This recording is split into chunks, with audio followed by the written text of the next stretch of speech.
Subalit nakakandado ang kwarto, natatakot pa rin kami sa tunog ng mga aso. Sa pagbili ng kanyang regalo, siguraduhin mong kalamansi ang tema. Kahit na paborito ko ang Pokemon, gumagasto pa rin ako sa ML. Hain, anong hinain mo? Biyenan mo yan? Mother-in-law or father-in-law? Bayaw mo ba yan? Brother-in-law? Bayag mo ba yan? Manugang mo ba yan? Son-in-law? Ang bayag ay testicle. Ay paldo, chibog, agik,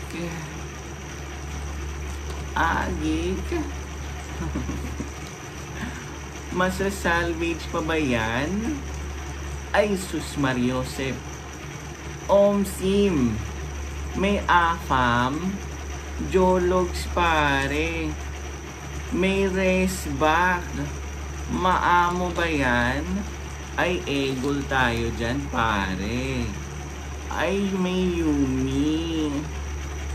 Yumi ang kailangan. Ay nakakalina talaga siya dyan. Ay nako, ang laki ng lawa. Ay may pasarela. Oy, tingnan mo, may apo siya. Nakakaaning, nakakapraning. Maaari po bang maaga kang gumising? Ay mga maaaga. Maaaga pa ba yan?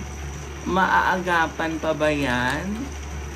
Ay nako, ang antot. Maantot. Ito na yung maaantot. Maaangas pa. Maaango. Maaanghang. Maaanghit. Maaapektuhan. Maaaralan. Maaarte. Maaasim. Maaaya. Nakakaalarma. Nakaalarma. Ang ating bayan ay isang diwata ng kasaysayan. Nakatayo ng matatag sa kabila ng unos ng panahon. Sa bawat talampas at burol, naririnig ang awit ng mga ninuno, umaalingaw-ngaw na parang himno ng kalayaan. Isang sambayanang nagsusumikap, nagkakapit-bisig upang labanan ang hamon ng bawat araw. Ngunit sa kabila ng ating tagumpay, may mga tanong na nagpapasiklab ng ating mga isip. Paano natin maiaangat ang ating bayan mula sa anino ng kahirapan at takot? Mga kapwa Pilipino, ang sagot ay nasa ating mga kamay. Nasa ating mga kamay, tayo ang pag-asa ng ating lahi, ang bukang liwayway ng bagong umaga. Huwag nating hayaan na tayo mapaghinaan ng loob. Ang magbabago ay nasa magsisimula sa atin, sa ating mga pangarap at sa ating pagkilos para makamit ito. Magsama-sama tayo, mababago pa ba ang iyong mukha? Mababago pa ba ang iyong mga mata? Magsama-sama tayo, magbayanihan at buuin ang isang lipunang malaya, makatarungan at magiting. Tayo ang mga sundalo ng kinabukasan sa ating pagkakaisa at panindigan. Makakamit natin ang tunay na makabayang pangarap. Ay tagpi-tagpi ba yan? Pinagtagpi-tagpi ata yan. Ay may hindot siyang iniisip. Ay nako, hindot lang nasa isip niyan. Ay pinaka-piyansa ba yan? Parang may piyansa ata yan. Parang sinasaniban.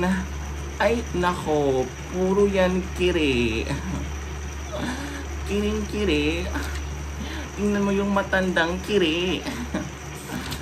Ay nako, sinasabi ko na nga bang pinagkakamalan tayong pagkikipagsinong-sinungalingan lang ang ginagawa. Awa naman ng Diyos, so wag nang bumalik pag di nasarapan. Magtayo, gumawa, bumuo. Ang kabayo at ang lumpo. Isang araw, may isang matandang magsasaka na may tanging pag-aari lamang. Isang lumang kabayo. Ang kabayo ay ginagamit niya para sa pagtatabaho sa bukid. At ito ang kanyang tanging katuwang sa araw-araw.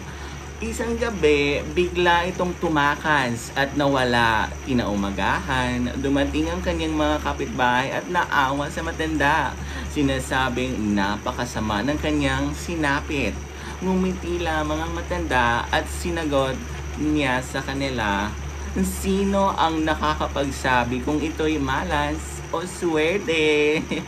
Pagkalipas ng ilang araw, bumalik ang kabayo at may kasama pa itong higit 10 ligaw. Ligaw tuloy. Ligaw na kabayo. Muling dumating ang mga kapitbahay na nagtaka at humanga. Sinasabing napakaswerte ng matanda. Ngumiti muli ang matanda at sumagot, sino ang nakakapagsabi kung ito'y swerte o malas? Habang sinasanay ang kanyang anak, ang isa sa mga kabayo nahulog at nabalian ng binte. Muling dumating ang mga kapitbahay at nakiramay. Sinasabing napakalungkot ng ganitong pangyayari.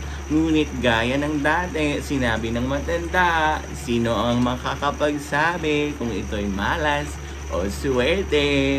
Makalipas ng ilang linggo, dumating ang mga sundalo sa kanilang lugar upang kunin ang kabataang lalaki para sa digmaan. Dahil sa pilay na anak ng matanda, hindi siya naisama. Muling pumunta ang mga kapitbahay at nagsabing napakaswerte nila. Ngumiti lamang ang matanda at sinabing, sinong nakakaalam kung ito'y swerte o malas? Ang aral ng parabola ay simple lamang. Sa buhay, hindi natin kaagad malalaman ang kabuuang epekto ng isang pangyayari. Ang mabuti ngayon ay marinig at madala ng masama.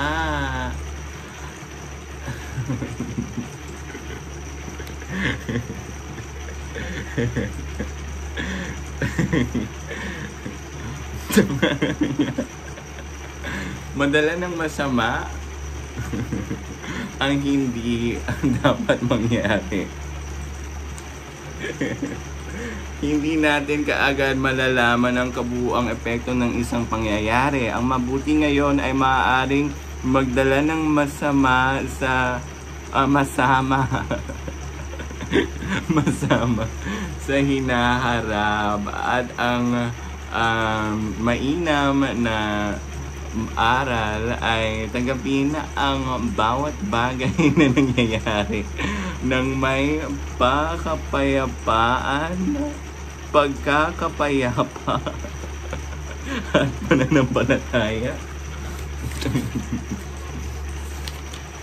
Ayan siya. Ito yung AI. Ito yung sinabi ng AI. Taliwas, salungat. Baliktad, kabaliktaran. Patiwarik, patuwad. Labag sa normal. Sa dapat. Ayan siya. Ayan ho siya. Yung AI ng mga pabula. Ito ho. Hahanapin ko lang saglit. Yung nabaka punot dulo ng gusto kong sabihin dito, kasi napuno na kasi ito ng mga artikulo ng balita. Ayaw ko siyang basahin ngayon kasi meron akong plataforma para sa balita. Ang mga prutas. ah, ang prutas ay napakabango kapag ito ay hinog na. Torpe siya, baog siya, manhid ba siya, supot? Ay tingnan mo yung lagay niya. Ang ganda ng kalinga, labis kitang mahal. Kampet, ay may kampet. Lumba-lumba, makikipag-swimming tayo sa lumba-lumba. Ay nako, yung pagdarilit, ano daw? Yung pagdaralita nila, nakakawalang gana. Kahit mamagama ng butas ko, hindi ako aangal sa inyong apat. Mananatili ba siya? Inaamag na ho ako. Ay. Kahinaan ng bingot, kahinaan ng bading. Ay nako, nuot na nuod, nanunood. Ay nako, may salit yan. Salitan, salit-salitan lang. Ipagkaloob ko sa iyo ang pinagkait sa akin, maging ang pagbabago na nais mong makita sa mundo ay sa iyo ko ipagkakaloob. Ay nako, may baysanan mangyayari ngayon. Mag-gym sana ako kaso may baysanan. Nung isang araw ko pa bino-voice out sa VC, yung cellphone ko ayaw mag-charge. Nako, lore accurate talaga yung walang bahay na bangus yan. Nako po, baka best friend sila ni Jose Rizal noon. Umaaligid pa talaga yung kanyang amoy. Ay nako, may daplis pa ng lason yung Lolita. Ay nako, ngaw-ngaw lang yan. May sasangla ka ko. Ay nako, may piyansa ka ba? Ay nako, tanyag ka ba? Ay nako, tanyag yan na Bold Star. Ay nako, narelyebo na talaga ako. Ikaw, relyebo ka ba? Ay nako, happy na birthday mo pa. Lumbay, nako yung lumbay niya, napakawalang gana. May dalang-dalamhati, may pighati, may hapis talaga. Ay nako, mas malungkot pa sa kalungkutan. Ay may lawed. Pagdating nito, talagang lawit na lawid. May lawit talaga yung dila. Oy. Sa umaga at sa gabi, ikaw lang talaga ang hinahanap ko. Hindi ako kasing tanga mo. Yung sugo kasi, napakahirap i-translate sa English. Ang mapaglamang sa kapwa, tiyak na tiba-tiba. Suhol. Nako, may suhol ka bang hihingin sa akin?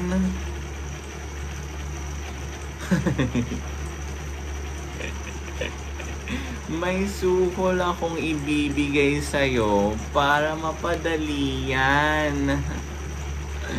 Arestado ko pagkatapos tangkaing suhulan ang congressman. Nako, yung tikang niya ay di hamak. Hamak daw ay importante, hindi hamak. Ay nako, yung lawit niya.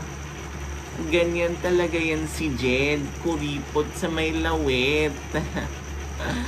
Sinasampahan siya ng kaso. Tingnan yung mga sampa niya. Sa mundong maraming kurap, Halika, isubo mo aking burat. Ako ang inyong ika-cancel, pero na-save ko na yung aking burnik. Ay, naku po. Na-shave pala. Humpay ka dito. Walang humpay na pagkanta. Tingnan mo, tiwala lang siya ng tiwala sa kanyang napakarikit na biyaya. Tiwala lang sa may kapal. Tingnan niyo yung kanyang bato. Mas matigas pa sa kanyang atay. Ibinabaon talaga niya ang kanyang pagbayo. Ay, makakapagpabayo ka ba ngayon? Irresponsable ka. Ay nako, yung bayo niya, namimiss ko. Ang parata daw, sinisimula na siyang pananagutan. Kaya hindi na siya pwede dito. Tatantanan mo ako, bakla. Korap ka rin, di ba? Hindi ka nga magbabayad ng ano-ano dyan. Nagbabayad ka ba ng keme dito? Tsaka ang kinakagalit ko pa ay yung i-endorse ka pa ng alam ko magkano lang binabayad sa'yo. Kaya tantanan mo ako, leche ka. Te, walang naganap na bayaran. Grabe, hindi ko alam kung saan nanggagaling ang mga ganong kwento mo. Diyos ko, saan nanggaling ang 450k, mema ka? Bakit mo ipagtatanggol ang mga diskaya? Dumadaing pa yan? Chonggo ka? Matching ka? Magdamag ba yan? Buong magdamag talaga? Kada tigas may kaltas.